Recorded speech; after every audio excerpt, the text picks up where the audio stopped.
Oke, bismillahirrahmanirrahim. Assalamualaikum warahmatullahi wabarakatuh. Para peserta didik yang saya hormati, alhamdulillah, alhamdulillahirabbil alamin. Kita bertemu lagi di kelas daring. Syukur selalu kita panjatkan kehadirat Allah Subhanahu wa taala yang telah memberikan kesempatan kepada kita, kesehatan kepada kita, sehingga kita bisa terus mencari solusi dalam menyelesaikan persoalan-persoalan kita yang kita temui di keseharian dalam kehidupan kita. Seperti halnya hari ini kita hadir dalam kelas daring. Tentu upaya-upaya yang kita lakukan sejauh ini berkat rahmat dan hidayah Allah Subhanahu wa taala yang telah memberikan kita kesempatan dan kesehatan untuk terus berkarya. Tidak lupa pula kita kirimkan salawat dan taslim kepada junjungan Rasulullah Sallallahu Alaihi Wasallam beserta para sahabatnya yang telah diutus di muka bumi ini oleh Allah Subhanahu wa taala, dan menunjukkan kepada kita bagaimana sesungguhnya perilaku manusia di muka bumi. Oke, para peserta didik yang saya hormati, hari ini kemudian kita sharing tentang dinamika politik pertanahan di Indonesia. Nah, dalam tataran awal tentu kita pahami bahwa ada beberapa hak yang berlaku di hak atas tanah yang berlaku di hukum agraria yang kita kenal dalam hukum agraria ya. Ada hak bangsa Indonesia, hak menguasai negara, dan hak ulayat serta hak perseorangan. Nah, namun sayangnya hingga hari ini ya secara berkesinambungan terdapat banyak konflik pertanahan atau konflik lahan yang terus menghiasi media massa, seperti konflik abadi yang sulit ditemukan solusinya ya. Hal ini menunjukkan bahwa adanya persoalan tanah yang meningkat sejak tahun 2012 hingga 2020 ini. Beragam data banyak yang menunjukkan bahwa adanya persoalan-persoalan yang tidak dapat diselesaikan atau dituntaskan di tahun yang sebelumnya, kemudian menumpuk lagi di tahun berikutnya. Nah, seiring dengan berkurangnya kasus yang masuk ya, dan juga banyaknya kasus yang kemudian masuk dan tidak dilaporkan, sehingga ini menunjukkan bahwa total kasus setiap tahunnya malah terus bertambah. Nah, bahkan hingga pada tataran pelanggaran HAM ya dikaji berkaitan dengan sengketa agraria ini selalu menempati posisi yang teratas ya. Nah, baik para hadirin yang saya hormati, para peserta didik, inilah yang kemudian menjadi isu daripada sebuah kajian lebih mendalam terhadap hukum agraria. Untuk konflik-konflik vertikal ya, banyak menghiasi pemberitaan dewasa ini, banyak menghiasi tema-tema diskusi. Hingga hari ini seminar-seminar tentang konflik agraria pun dilangsungkan di mana-mana. Apalagi di dalam sistem daring semakin banyak seminar-seminar yang dilaksanakan oleh fakultas-fakultas hukum atau Badan Pertahanan Nasional secara bergantian. Konflik vertikal ini terlihat ketika adanya sengketa yang terjadi di pengadilan negeri juga melibatkan penyelesaian sengketa ini yaitu pengadilan tata usaha negara. Ini memperlihatkan adanya persoalan antara masyarakat dengan pemerintah sehingga butuh solusi melalui mekanisme hukum formil di hukum peradilan tata usaha negara. Nah, selain itu ada juga yang kemudian konflik horizontal ya terkait jual beli mungkin atau persoalan hibah, waris dan sebagainya. Jadi kompleksnya konflik pertanahan hingga hari ini serta politik hukum yang dibangun oleh pemerintah sebenarnya ini adalah dibentuk oleh pengambil kebijakan ya di bidang pertanahan. Sesungguhnya sudah termanifestasi dalam bentuk peraturan perundang-undangan, namun masih saja belum cukup untuk mengakomodir persoalan-persoalan yang sangat kasuistik di bidang pertanahan. Ya memang sebenarnya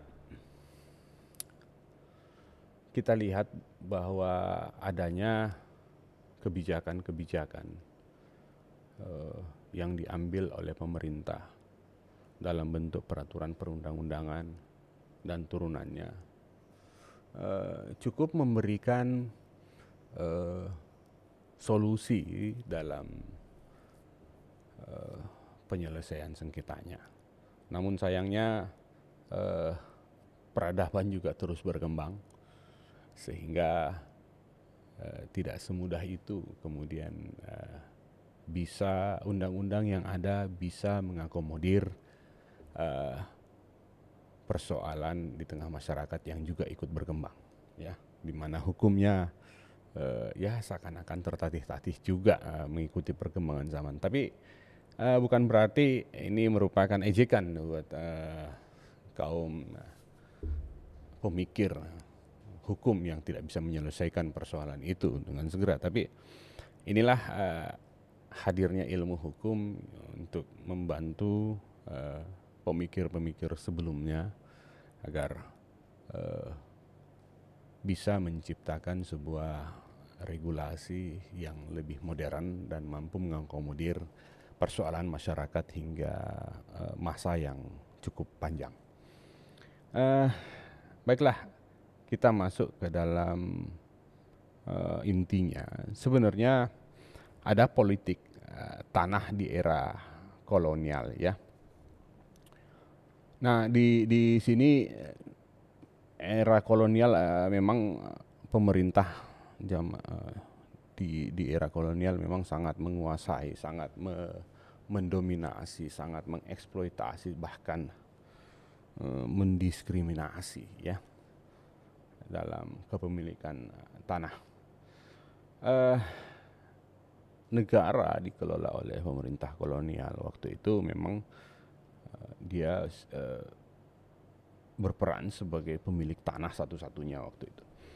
Masyarakat merupakan penggarap yang kemudian dipungut pajak oleh masyarakat sehingga waktu itu tidak secepat ini informasi beredar.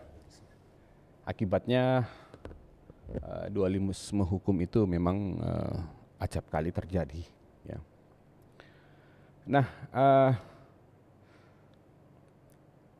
sehingga berjalannya pemerintahan kolonial waktu itu kemudian sedikit demi sedikit merubah konstelasi politik masyarakat di Indonesia, ya, karena sama sekali tidak memberikan kemajuan bagi bangsa, ya, bagi rakyat Indonesia ya sebagai masyarakat asli yang lahir, hidup, mencari nafkah di negara sendiri. Tanah petani dianggap sebagai tanah negara waktu itu ya, sehingga petani tidak bebas untuk memanfaatkan tanahnya, sedangkan kita pahami bahwa tanah itu sesungguhnya memiliki fungsi wisma, karya, suka, marga, dan penyempurna. Nah, inilah yang kemudian mencetuskan adanya pemberontakan di mana-mana karena masyarakat kemudian selama ratusan tahun diperintah oleh kolonial, masyarakat kemudian mengalami konstelasi mengalami perkembangan dalam perpolitikan, adanya hukum yang tidak mengakomodir kepentingan masyarakat, dan terjadilah pemberontakan di mana-mana. Inilah yang kadang kita sebut ingin segera mengusir penjajah dari negara kita, ya, mengusir penjajah dari negara kita. Jadi mungkin kita sering menikmati atau menonton tayangan-tayangan film yang memperlihatkan bagaimana kemudian perjuangan bangsa Indonesia ini untuk mengusir penjajah dari Indonesia. Nah, itulah salah satu sebabnya atau salah satu faktor ya tercetusnya sebuah chaos di tengah masyarakat adalah kebijakan pemerintah yang tidak memang mengakomodir kepentingan masyarakat. Ya, namun ya ini perlu dipahami ya secara tuntas bahwa apakah hari ini ya tidak ada persoalan tersebut. Meskipun kita tidak lagi dipimpin oleh penjajah, ya, penjajah dalam kata kutip. Soekarno sudah pernah berpesan bahwa zaman beliau adalah zaman yang sulit karena beliau berupaya dengan masyarakat Indonesia untuk mengusir penjajah, melawan penjajah di atas bumi pertiwi. Tapi beliau juga menyambung kalimatnya bahwa lebih sulit zaman kita karena melawan bangsa sendiri. Nah, ini yang menjadi sebuah kajian yang menarik dalam konteks Kapita Selecta hukum agraria. Jadi sedikit saya tambahkan bahwa jika memang Anda sangat berminat dengan hukum agraria, inilah salah satu contoh pencetus sebuah isu yang terjadi di tengah masyarakat untuk kita kaji dan kita selesaikan bersama. Mungkin dalam bentuk adik-adik sekalian atau peserta didik bisa membuatnya dalam bentuk tugas akhir nantinya ya. Nah, ini juga bagian dari mata kuliah yang akhir. Tugas akhir kita lengkapi mungkin dari isu yang terjadi seperti ini. Apakah memang penjajah di atas bumi pertiwi ini sudah pergi atau masih ada yang tersisa dalam bentuk bangsa sendiri? Ini perlu kita dalami, perlu kita konkretkan kembali dalam setiap persoalan yang ingin kita kaji. Nah, itulah tadi sedikit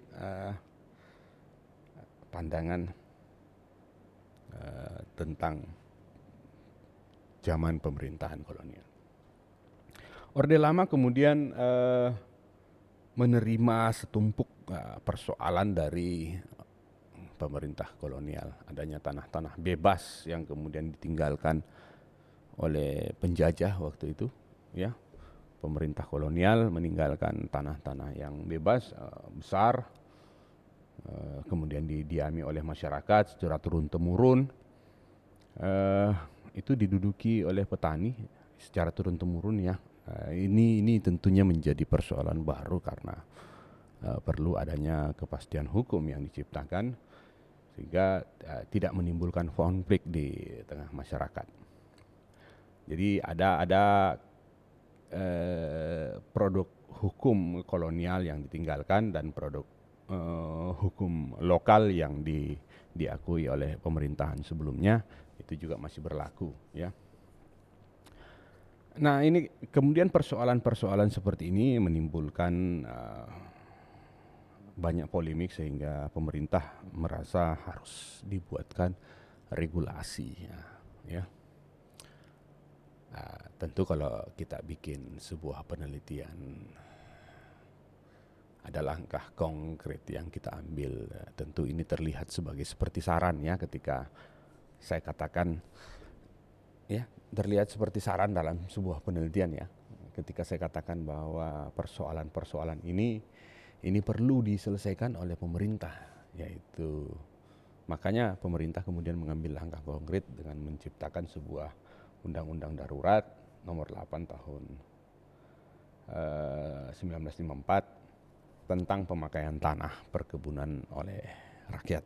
Nah, ini, ya, itu terlihat seperti sebuah saran, ya, dalam bagian penutup dari penelitian. Misalnya Anda mau mengkaji tentang hukum agraria, ya, itu adalah sebuah contoh, ya. Nah, disinilah kemudian Orde Baru, Orde Lama merumuskan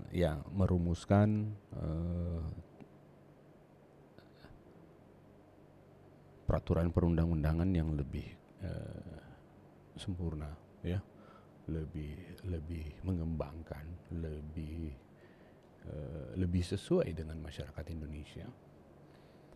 12 tahun dikerjakan undang-undang pokok agraria dengan pergantian panitia, bahkan saya baca sampai 5 kali.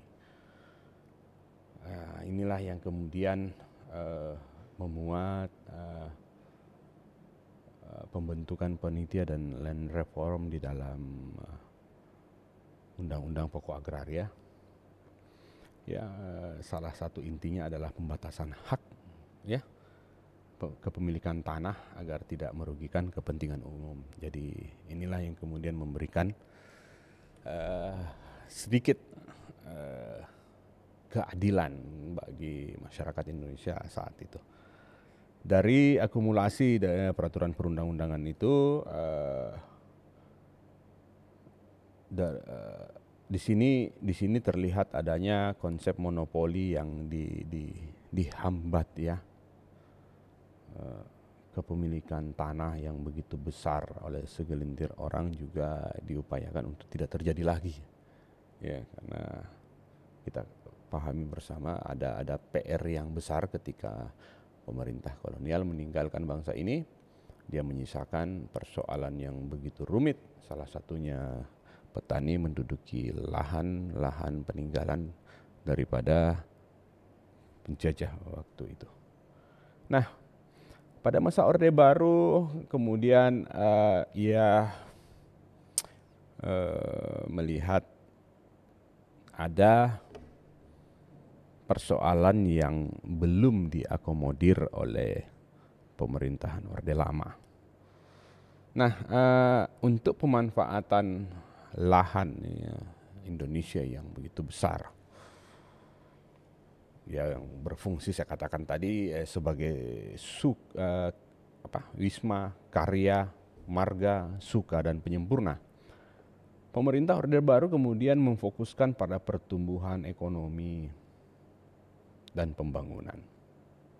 Ya, di sini terlihat adanya undang-undang penanaman modal asing, Undang-Undang nomor 1 tahun 1967 waktu itu, kemudian mengakomodir para pengusaha asing untuk berinvestasi di Indonesia dan mengelola sumber dayanya. Jadi ada kebijakan pertanahan yang dititikberatkan kepada upaya pemenuhan kepentingan dan kebutuhan pembangunan sektoral. Nah, jadi di sini ada pemenuhan kepentingan dan kebutuhan pembangunan sektoral. Kalau kita sebutkan pembangunan sektoral dan pemenuhan kepentingan secara sektoral juga, berarti ada bagian-bagian yang berpotensi memang tidak terpenuhi kepentingannya, dan pembangunan sektoral tidak dibutuhkan oleh sektor lain mungkin. Ada masyarakat yang tidak membutuhkan misalnya swasembada pangan saja misalnya, seperti itu. Waktu Orde Baru juga menciptakan program itu sehingga politik pertanahan berubah demi pembangunan. Ya, ia kemudian mencetuskan sektor swasembada pangan untuk pembangunan. Nah, bagaimana dengan sektor lain misalnya, sektor pariwisata misalnya? Ya tentu kebijakan ini tidak menggapai ya sektor lain tersebut, sehingga ada rasa ketidakadilan ya bagi mereka yang mengelola sektor-sektor lain selain sektor yang dicanangkan oleh Orde Baru tersebut. Ya, jadi di era ini terjadi ideologisasi, pengorbanan oleh rakyat pemilik tanah bagi terwujudnya kepentingan negara secara luas. Setelah Orde Baru masuk kemudian era reformasi. Nah, disinilah ada era reformasi yang kemudian betul-betul melakukan penataan kembali terhadap penguasaan, pemilikan, penggunaan pemanfaatan tanah, ya, land reform ya betul-betul ditegakkan, serta menyelenggarakan pendataan pertanahan. Seperti salah satunya sistem pendaftaran tanah yang sertifikat berubah menjadi sistem pendaftaran tanah secara elektronik, ya, bentuk fisik dirubah menjadi bentuk elektronik. Dan pada era reformasi ini kemudian memperlihatkan bahwa Badan Pertanahan Nasional sebagai salah satu lembaga, satu-satunya lembaga yang diberikan kewenangan mengelola bidang pertanahan baik secara nasional, regional maupun sektoral. Oke, bagi para peserta kelas Kapita Selekta hari ini banyak kemudian isu-isu hukum di dalam konteks hukum agraria ini yang bisa kita kembangkan jauh lebih mendalam. Yang paling dekat ketika kita ingin mengembangkan ilmu ini khususnya di bidang hukum agraria dalam penyusunan skripsi Anda mungkin atau tugas akhir Anda. Apa yang saya sampaikan ini sedikit memberikan contoh bagi Anda. Nanti kita latihan lagi di Kalam untuk menyempurnakan atau melatih membiasakan diri kita untuk terus konsisten ya dengan memahami teknik-teknik penelusuran dari apa yang telah saya sampaikan di baik di video ini maupun di Kalam dalam bentuk petunjuk ya untuk kita melakukan pembelajaran mandiri secara aktif. Oke, peserta didik yang saya hormati, terima kasih telah menyimak video ini. Semoga bermanfaat bagi kalian. Saya ingin mendapatkan feedback dari kalian. Semoga ini nantinya bisa memberikan tambahan penyempurnaan terhadap konten-konten pembelajaran kita. Kita sempurnakan lagi dari feedback Anda sehingga penstudi dan pengemban ilmu hukum berikutnya bisa mendapatkan sebuah informasi yang lebih lengkap dalam dalam upaya menyelesaikan persoalan khususnya tentang hukum agraria. Sampai bertemu di lain kesempatan dan salam sehat selalu. Saya akhiri dengan hamdalah, alhamdulillahirabbil alamin. Assalamualaikum warahmatullahi wabarakatuh.